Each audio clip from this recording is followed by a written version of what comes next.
मातृपितृ पूजन दिवस पालित। नवरंगपुर जिला उमरकट स्थित दंडकारण्य आदर्श विद्यालय रे प्रतिवर्ष भली चलित वर्ष मध्य मातृपितृ पूजन दिवस पालन हो जाइछि। सारा विश्व आज दिन को प्रेम दिवस भाव पालन करुवा बेले दंडकारण्य आदर्श विद्यालय छात्र छात्री माने निज मातृपितृ को फूलचंदन पुष्पमाल्य दे पूजा अर्चना करने सह निज माता पिता को पाद छुई प्रणाम करथिले।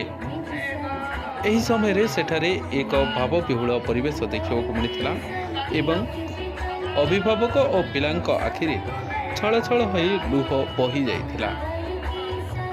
भारतीय परंपरा और संस्कृति को पिलांक मनरे पितामाता स्नेह प्रेम उज्जीवित करने एभली कार्यक्रम विद्यालय पक्षर पालन करा जाइछि। ଏହି କାର୍ଯ୍ୟକ୍ରମରେ ମୁଖ୍ୟ ଅତିଥି ଭାବେ ନବରଙ୍ଗପୁର ସାଂସଦ ରମେଶ ଚନ୍ଦ୍ର ମାଝୀ ଓ ଅନ୍ୟ ଅତିଥିମାନେ ଯୋଗ ଦେଇଥିଲେ।